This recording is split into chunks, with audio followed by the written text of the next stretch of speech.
fellow nerds. We are talking about Loki Season 2, Episode 3, 1893. And what an episode it was. I thoroughly enjoyed it. I liked it more the second time around, especially kicking off with that ragtime Marvel Studios theme. That was just fantastic. Really put you in the mood for the rest of the episode. Yeah, and we were discussing last time how important music is to bring you back into the moment. Like if you haven't seen the show in a week, and then you've got the right music, it puts you right back where you were. And that did a great job. You know, this episode, I think, well, a few things. You know, it kind of set up this plan in motion that we saw at the end of Loki Season 1. We now know what Miss Minutes was telling, Ravonna Renslayer and how that all played out. We got a wonderful change in Miss Minutes and her behavior and how that's all going down. I still am not over that thirsting she had for Victor Timely. That was creepy. Did anyone have that on their bingo card? Because I sure didn't. No. Yeah. I mean, we are dealing with a time travel story, so I guess Ascension AI, going crazy, it should have been there. Didn't really consider it. And it seemed like it wasn't just something that popped up. Like she has been having these feelings No, for He Who Remains for millennia. Now, do you think He Who Remains, do you think he picked up on that and that's why he basically relegated her to the oh my gosh, to the TVA? I was about to say the TSA. I guess they're not much different. I think so. He was like, yeah, no, you shouldn't hang out here anymore. You're kind of a cartoon AI. But give me a body. Well, hold on, baby. I can program some. Nope. You don't have to do that. Wait, I need a body. Saying it earlier when we weren't on the air yet about how, they made such a big deal in Endgame about how time travel worked. That is now your past and it can't affect your future.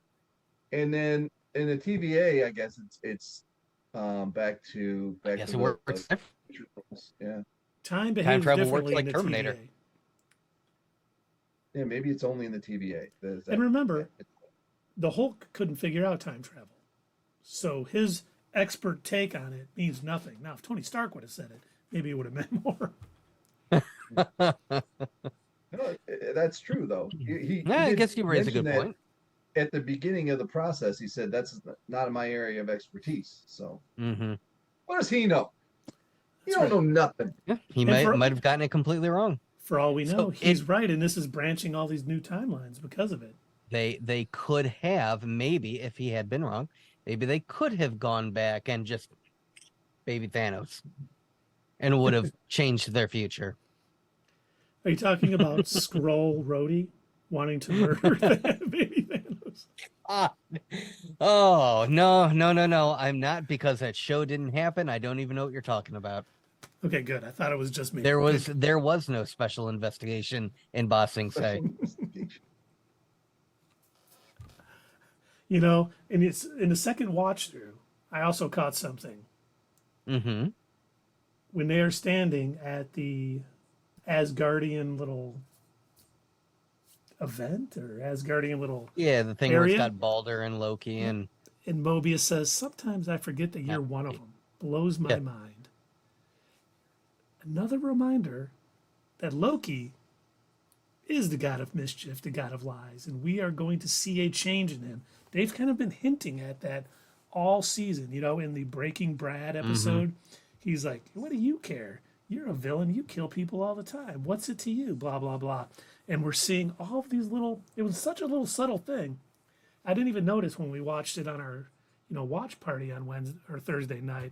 But when he's like, I forget that you're one of them. He's going to remember soon, and everyone's going to remember that he's one of them. I think coming up here real soon. Probably not episode 4. I honestly think since Disney sent out all the screeners, the first 4 episodes, I think episode 4 is probably going to be pretty good. There's going to be some stuff, but any major twists are going to happen in 5 and 6. All the big stuff coming down is going to happen in those 2 episodes. Yeah, we've been seeing it all along that, we don't know that we know Loki is the god of mischief, and he only does things that benefit himself. Maybe we don't see his whole plan until we get through the whole series, and then we understand that's why he was being so nice. That's not why he was getting along with Mobius. You know what I mean? Well, I mean, That's at what the we're gonna see. core of it, we know that if that is that, and you could be correct, that is definitely a possibility. And if that is the case, it would make sense because at the core of it, saving the TVA saves the universe, Mhm. and Loki can't rule a universe that doesn't exist. True. Yep. Indeed. Absolutely. So going back to kind of the beginning of the episode, one of the things that I noticed in my second watch through that I'm really surprised that I didn't pick up on in our watch party. I don't know, it didn't register or something. But when Ravonna first appears to meet, baby Victor, or I guess kid Victor, doing his little chemistry thing in his shack, it says, on there when it flips through and it shows like what time, what date, what year she's in. It said the sacred timeline, and I'm looking at that. I'm like, oh, wait a minute. So is he a variant or not? And it seems like the characters kind of go back and forth. Miss Minutes implies throughout this entire episode, she almost implies that he is, in fact, he who remains. She keeps talking about him as if they're both the same person. That's the way that she keeps referring to this is what you will become. This is how you will be. And you created me. And things like that. Whereas Loki and Mobius, they keep referring to him as a variant. So it's like I'm wondering if they even know. And I told you two gentlemen, earlier, I said this comes off to me as one of three potential possibilities, and I'm still not entirely sure which it could be. But I had said that out of the three potential possibilities, I said it is either Victor Timely was always on the sacred timeline, and He Who Remains was not originally from that timeline. In the great, the war that had taken place, maybe he had just picked this one, whether it was at random or maybe he noticed something in Victor. Maybe Victor was like the closest to him, intelligence wise or something. And so maybe that's why he decided, okay, this one is gonna be the sacred timeline out of all of them. So Well, maybe that's the case. Or number two, He Who Remains put Victor there as part of his backup plan. He plucked him from whatever time he is from and placed him on, in 1868 on the sacred timeline to kind of keep him safe where nobody would find him. Or the third possibility, Victor and He Who Remains are the same person. They are not variants of each other. And again, going back to what we were discussing before about how time travel might work and how Bruce Banner, how the Hulk was wrong. Victor and He Who Remains are the same person. Neither is a variant of each other. Victor is just the past version of He Who Remains. And I think that makes the So most sense because I'm curious. I'm curious what all of you think. well, remember, yeah. the reason he probably picked his own timeline, I think they're the same person. I don't think they're Okay. variants. I think Victor Timely becomes He Who Remains because the more I Mhm. thought about it, after the multiversal war, he is pruning all these branches so none of these other Kangs pop up. He Right. knows he wants his own timeline to be the one that goes because he knows he's not going to go out and try to take over the universe. He's going to keep things relatively peaceful per se, just murdering all the other timelines. So I do think that Victor Timely is He Who Remains. They're not variants of each other. They're the same thing. The sacred timeline is the timeline that He Who Remains basically grew up on. And that's why he keeps it that way to keep all the other multiversal variants of himself away. Yeah, he wasn't born He Who Remains, so That'd be a weird name. that'd be, yeah. Hey, you're born. Hey, how you doing? He Who All Remains. right, and parents, what are we thinking of for a name? He who, hold on, I'm not done yet. Okay, middle name who? No, this is still the first name. He Who Remains. First name. Middle name Wayne. But you know what I like about this Johnson. too? They never call him Kang. He is No. always referred to as He Who Remains because they have not met Kang yet. They don't know necessarily what the other variants are. Like he never, even He Who Remains at the end of time, at the end of episode 1, he said, "I've been a conqueror. I've been this." He's never like, "Oh yeah, my name's Kang." Mm-hmm. Right. You guys digging that? He just talked about the things he did, adjectives about himself. So they only know him as that, and they have never called him Kang. And I was like, that's a pretty nice little detail that I Now, kind of. at first, when they did that, I thought, okay, well, this was before Quantumania came out. Obviously, they don't want to spoil it. That's why they're not referring to him as Kang the Conqueror. They don't want to, give that away. But I think you're actually correct. I think that this isn't Kang, so to speak. Yep. And then I loved it too. It was the scene we saw at the end of Quantumania, but when Mobius is like, "You made him out to be such a terrifying figure," and the way Tom Hiddleston said he is, did more to establish Kang as a big bad than anything that happened in Quantumania. And I was like, The fact that Loki is terrified of him, yeah. And the way he was just like, he is. Like, dude, I'm emphatic about this. Don't take this lightly. This dude could kill us all. I was like, that was fantastic. Tom Hiddleston does not get enough credit as one of those perfectly cast people. He is the best Loki.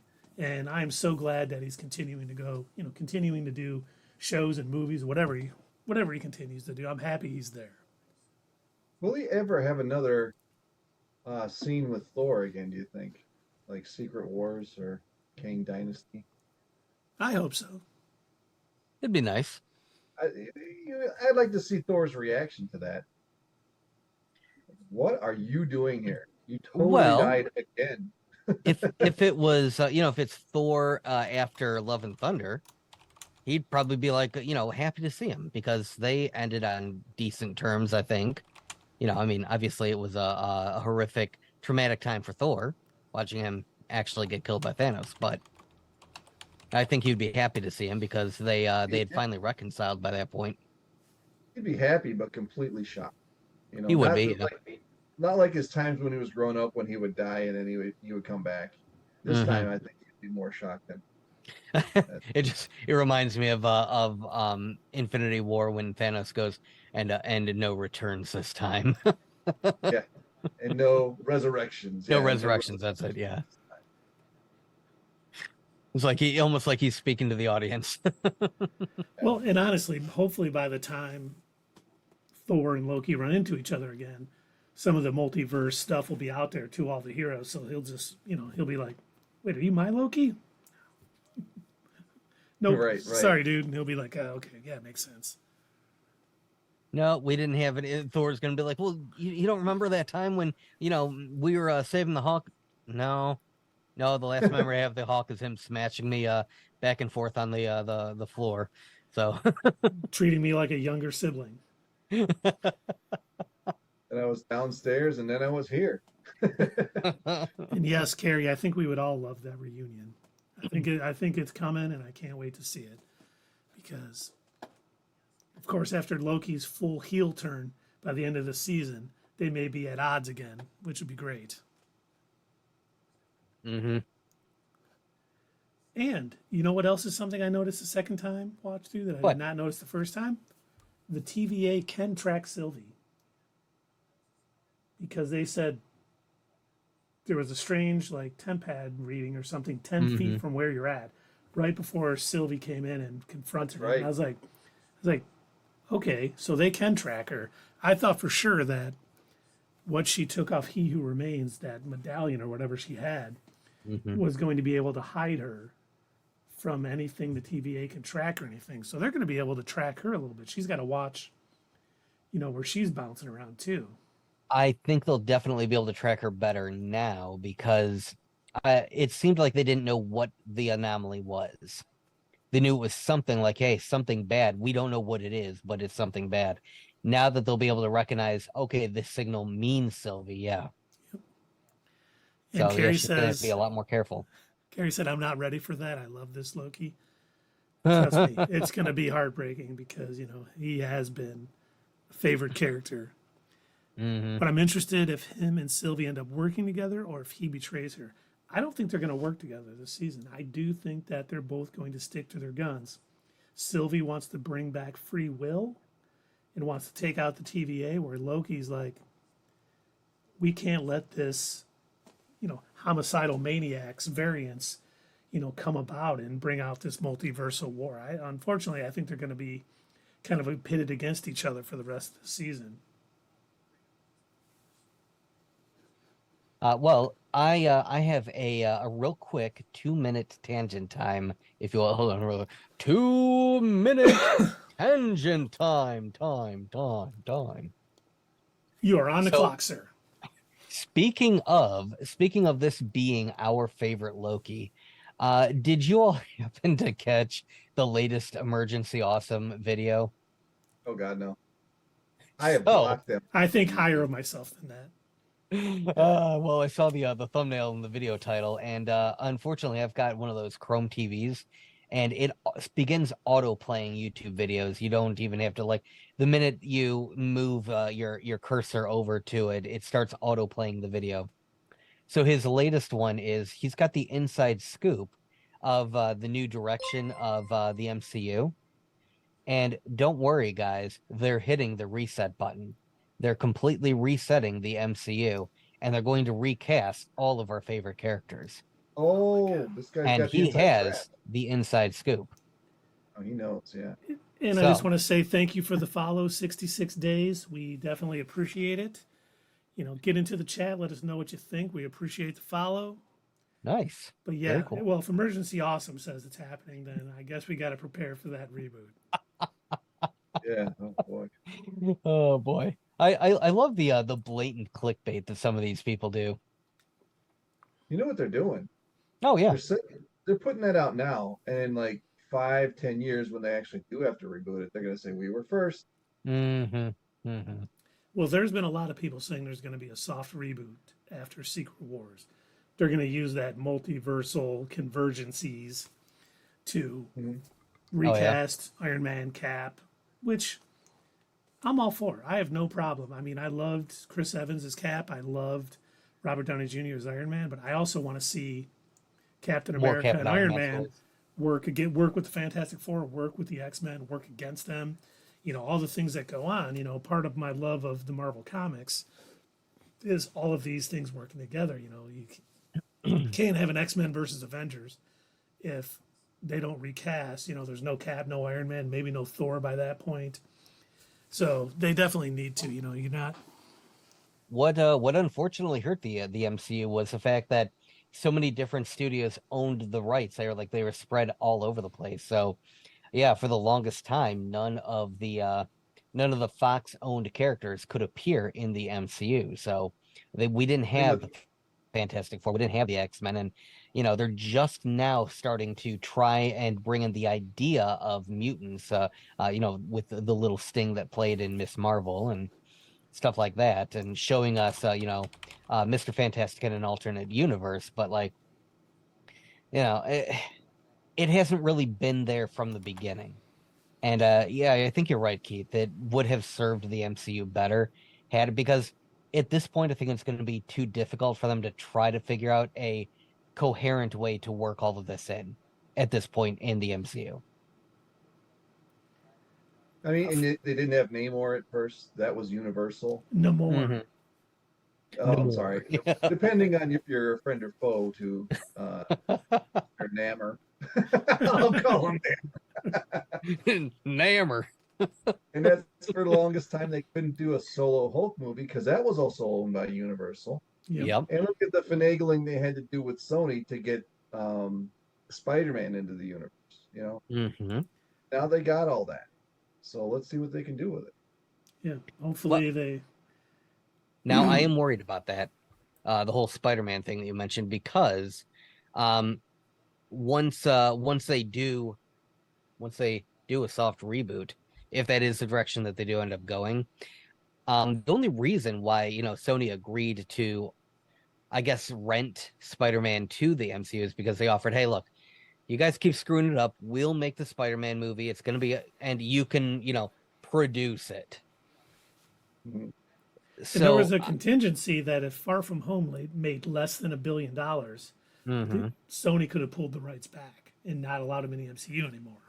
So is that going to carry over with a reboot? Because wouldn't that mean that they would also need to have a new Spider-Man and a new Spider-Man universe?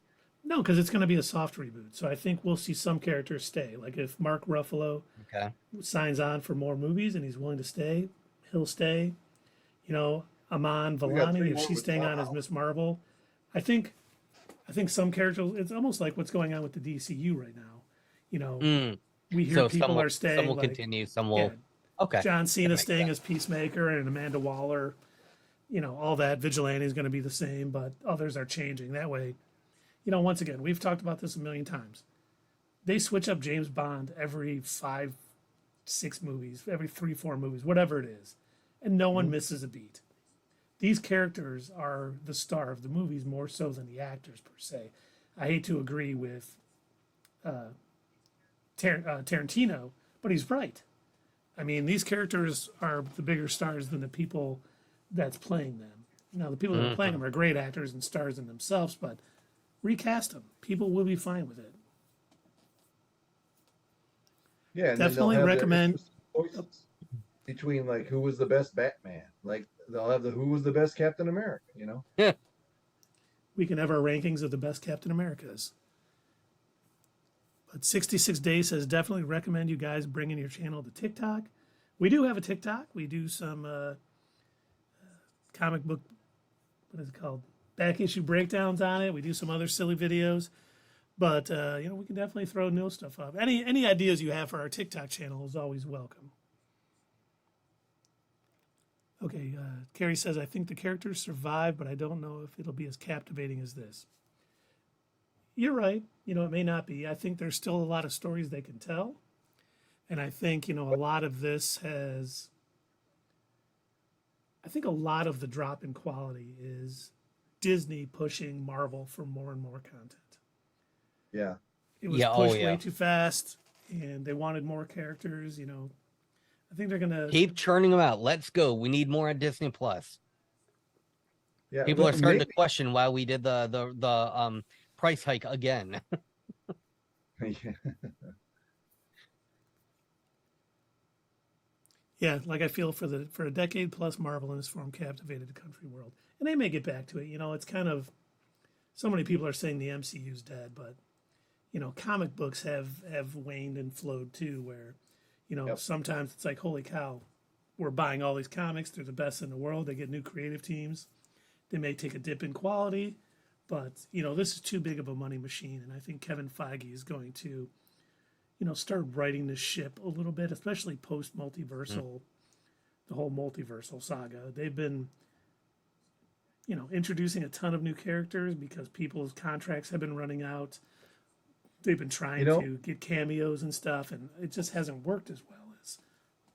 I think that's been the problem is that with the original actors going away because they had to because they're aging out of these roles.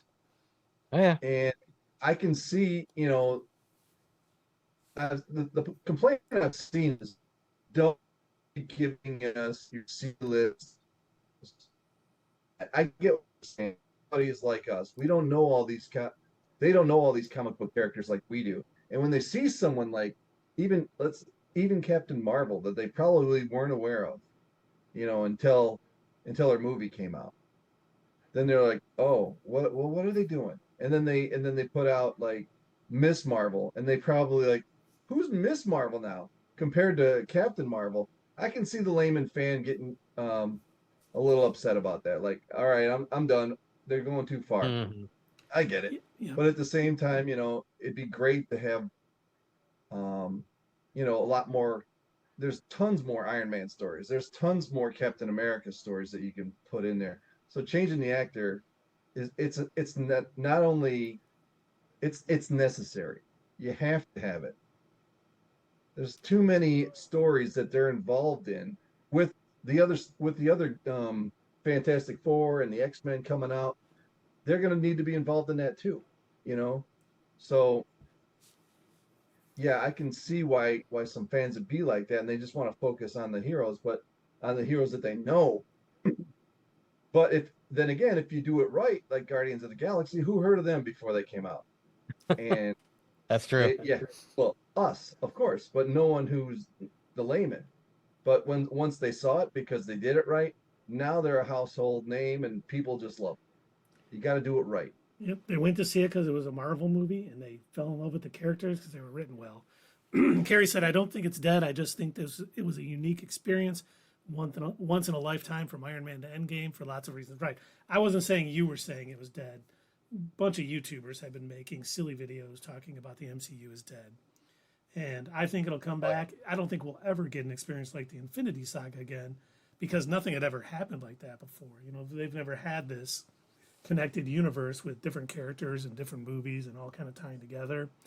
But, you know, I'm hoping we can get back up there in quality. And, you know, whatever the next saga is past the multiversal saga, you know, the mutant saga or whatever it's going to be, it's going to be, Man, you know, getting back to what we loved about if they hadn't blown Special Investigation, that could have been a that could have been a whole phase.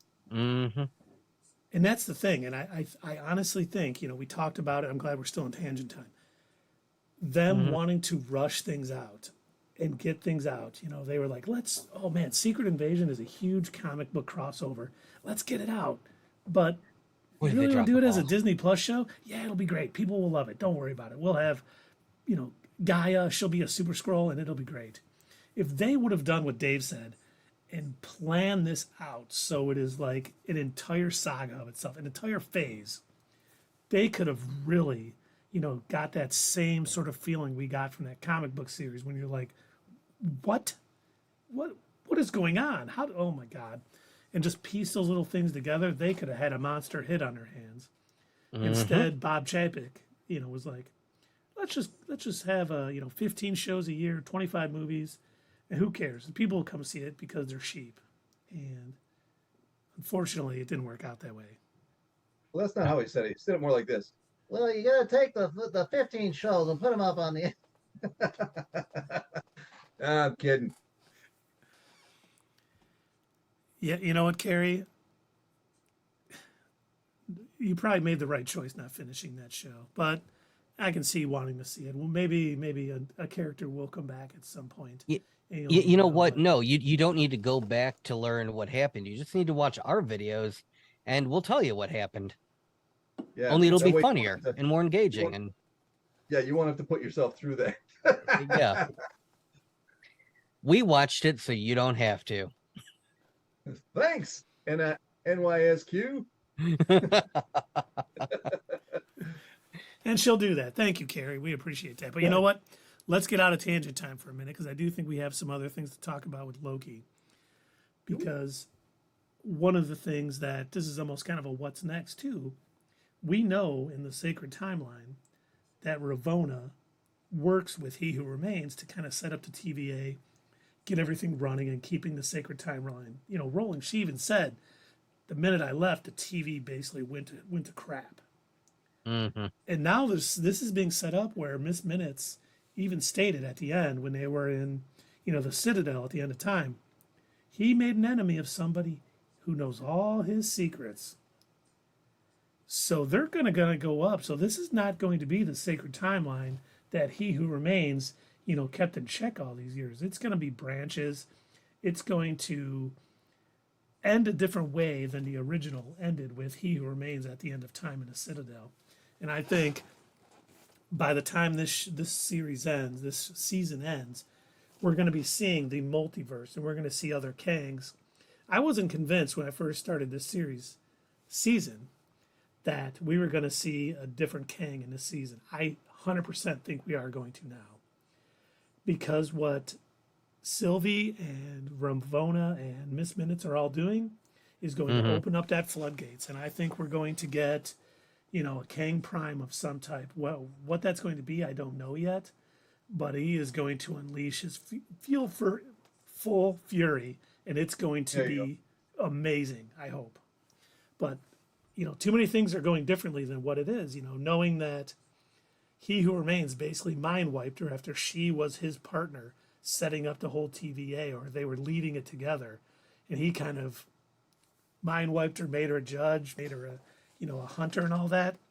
That's not How gonna many fly. times did he do that, by the way? Probably hundreds of thousands of times. Yes, that's Like not going to Mobius sit well with said, her. I don't remember him doing that. That was such a great line. Yeah. I don't remember me in Wine Wife. Yeah, I basically think this is going to show us that the sacred timeline cannot be formed. I think when we get past the whole saga, there's going to be a new sort of sacred timeline or something similar, but there's still going to be branches, but they're going to kind of keep most of those in check, and it's going to be just a little bit different. So, whoever is thinking, I think it'll be Loki sitting at the Citadel at the end of time, keeping this in check. There won't be that moment where he's like, I know up to this point, oh, we just passed it. They're going to be able to keep it going forever because I don't think they're going to revisit a multiversal war, but we'll probably see things, popping in and out because I don't know if you guys saw what Kevin Feige said the other day about the Netflix shows, all of the other Marvel TV and stuff. He said they're all canon to the MCU in a multiversal way. Oh, that's such a hand wavy sort I of. know. But well, then he could take Daredevil at that point and have it be season 4 of the Netflix series. Yep. And it'll make a lot more sense in Secret Wars when we see, like Ben Affleck's Daredevil. That's for you, Tundra Walker. Maybe we see some of the Fantastic Four from the other, movies. Or not. We don't have to do that. No, we don't. They'll be a quick, we'll see Jessica Alba running by and turning invisible. Yes, that's all we need. She'll be completely invisible. But I think he's just kind of setting that up. And I kind of like the thought that, okay, this is all canon, all different timelines. It's a multiverse. It can all be a part of it. You know what? The Incredible Hulk show from the 70s? Yep, canon. Yeah, the Fantastic Four cartoon from the 70s? Canon. Everything's canon. Spider-Man 90s, spectacular Spider-Man cartoon. It's all canon. You're reminding me of that. Well, all previous Spider-Man iterations are now canon. They're all canon. But you're reminding me of that Hulk Daredevil movie. Oh my God. Just the perfect amount of corn. Just the creamiest of corn. But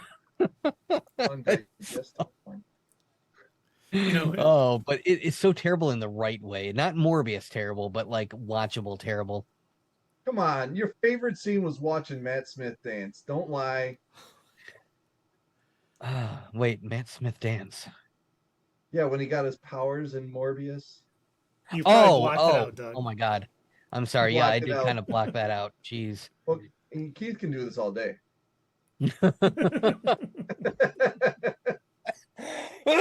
Oh, I hate you so much. Oh my God. But I've got a question for you, gentlemen, about the timeline. So speaking of these branches, Keith, speaking of these, there's something that I've been wondering about within the Loki universe, within the show that I guess I've never really thought about before until I was rewatching the episode today, and it kind of occurred to me that maybe I've been misunderstanding how the sacred timeline works. Is it because it's on the loom, it's multiple strands? Does that imply that there are also multiple universes on the sacred timeline? That's an interesting question. So, would that mean, like all of these other universes that Doctor Strange traveled to in Multiverse of Madness, would that maybe mean that they did exist already and they aren't the result of Loki's meddling?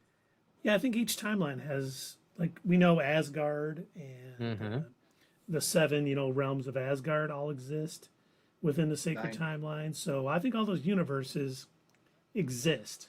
Because, for instance, like thinking about Sylvie, clearly there would have been other things that would have made it a branched timeline probably at some point. But the fact that it got all the way until Sylvie was like a, I don't know, a preteen or something before the TVA even got involved, that tells me that maybe there is a universe where there is a female Loki and they were totally chill with it. Like that just happens to be another universe on the sacred timeline.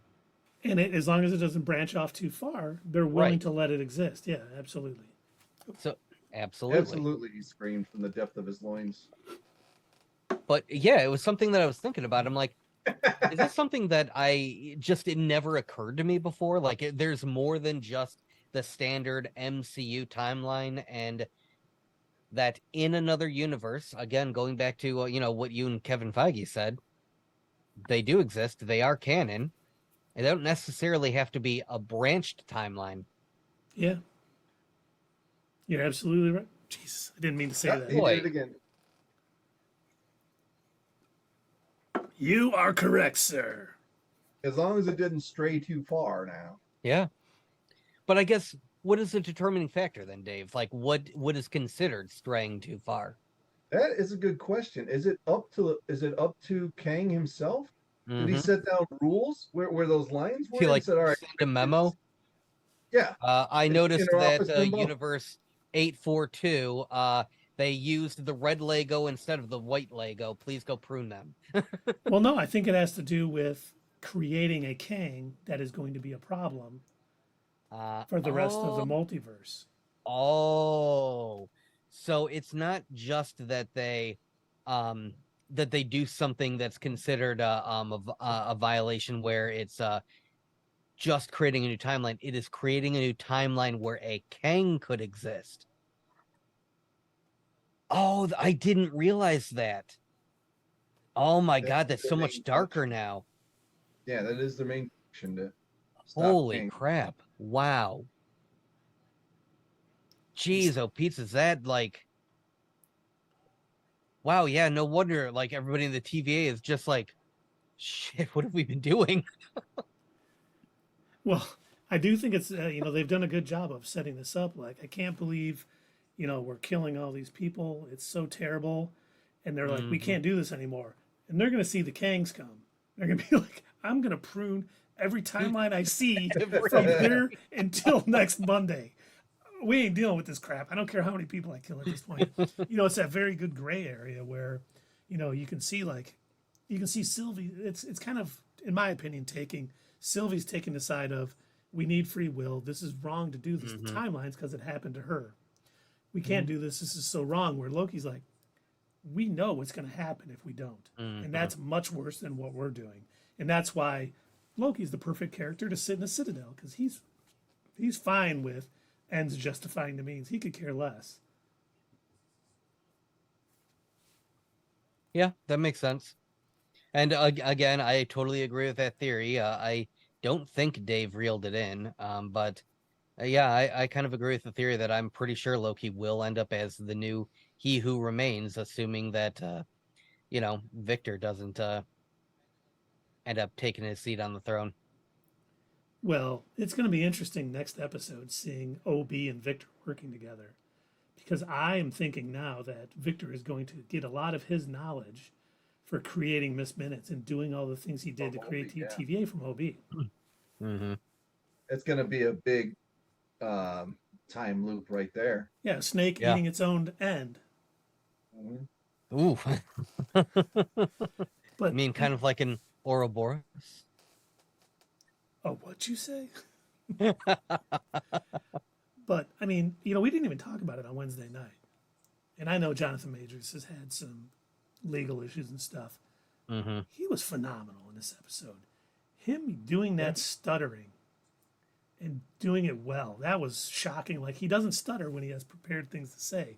But as soon as he gets out of what he has prepared to say, he kind of starts stuttering and trying to grab words and all that stuff. And then, I mean, Tom Hiddleston, always tremendous. But even Tara Strong, she really went out of her comfort zone with this character. and she did a great To be job. a creep lord. Yeah, rewatching it, I was like, man, you're creeping everybody out right now. Just watching the Miss Minutes face kind of like glitching on top of that mannequin. That's nightmare fuel right there. That's gonna live in my brain for a little while. If there's one time I You know, want to see she made copyright strikes out from Disney, is them removing that picture from the internet because I don't need to see it anymore. she needs to get into a body to be less dangerous than she is now. Because right now, she's a sentient being with no body, which gives her no restrictions on where she can go. You know, she's kind of like Ultron at that point. You know, she can go anywhere. If she gets into a body, well, then you can handle it. Oh man, Dave. Imagine the what if episode where Miss Minutes takes over an Ultron body. Oh my god, that'd be a you get an Oh, Ultron Miss Minutes Kang sandwich. You just see a giant, like, looming Ultron over New York. Hey, y'all. y'all better run.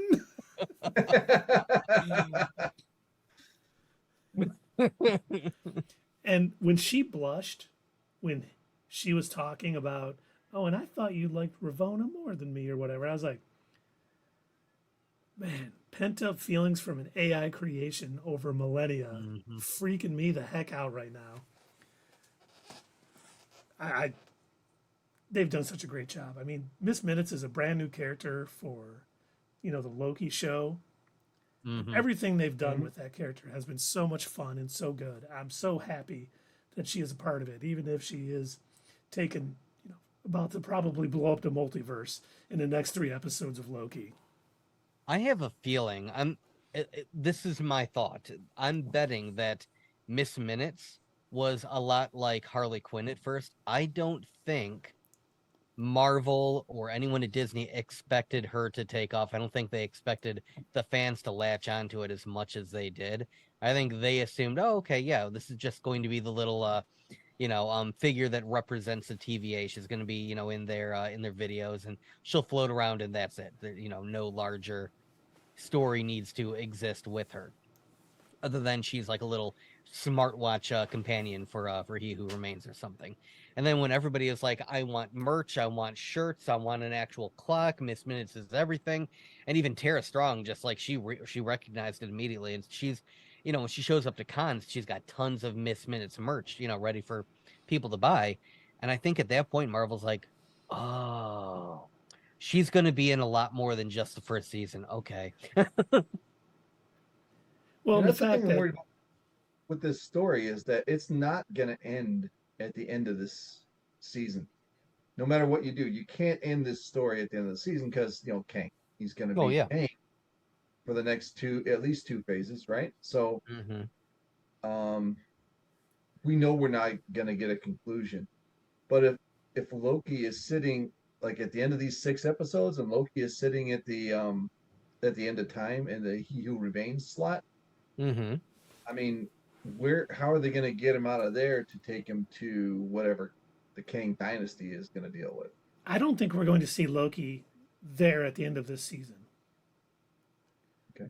I think that is going to be something at the end of like Secret Wars or something along those lines. Yeah, I don't think there's enough time to wrap all that up. Yeah, I think we're going to see basically the multiverse I think we're going to see Kang start popping up everywhere at the end of this because Sylvie is going to either kill Victor Timely or Ravonna and Miss Minutes is going to make enough changes in the sacred timeline from what happened previously that it starts opening up to the more scary variants of Kang.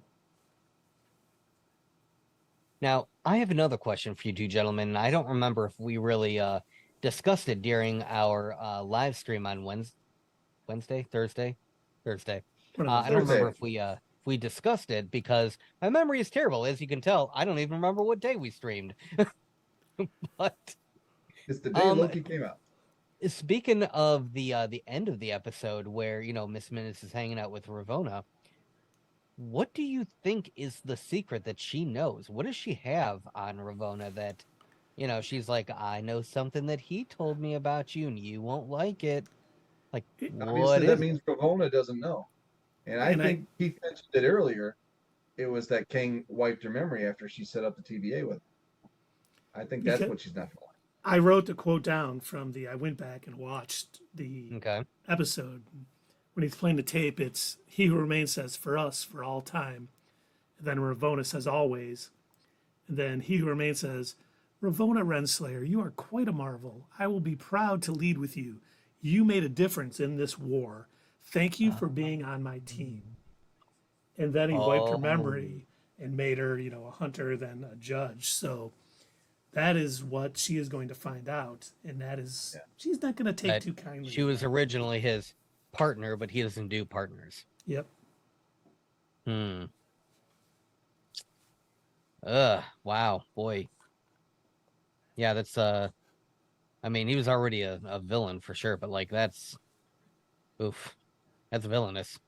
But it's funny because Victor Timely not taking partners explains some of the actions of He Who Remains and why he did it. They did a good job of making sure that, as tempting as it would have been for him to say, yes, let's be partners, we can really do it. He was still like, nope, can't do it. I ain't nobody's partner. Because he has enough confidence in himself that he doesn't think he needs to team up with anybody. Now, do you think that is unique to the Victor Timely version of Kang and the He Who Remains? Because Kang from Ant-Man seemed pretty willing to work with what's her name, in order to get his chair fixed. Like, work with her. They weren't partners. you don't think he was hoping that she would continue to? Nope. I think all of the Kangs are timeline and leave her alone. Yep. I think all of the Kangs are very much like that. Hey, I'm the smartest man in the room. I'm the smartest guy in the universe. I don't need anybody else. A lot like Victor Von Doom. When he finally shows up in the MCU, he'll be that way too. I don't need anyone's help. I am smarter than Reed Richards. I'm smarter than Tony Stark. I can do it myself. And I think Kang is that way too. Every version of him. Yep. Thanos didn't have a partner. That's true. Because he thought he was the only one who could do it. Only I'll do it myself. Who in else 3 to 4 movies. Who else doesn't share power? Sauron. But that's a different story. And don't forget to hit us up at Twitter, leave a comment down below, and we will see you next time on Not Your Status Quo.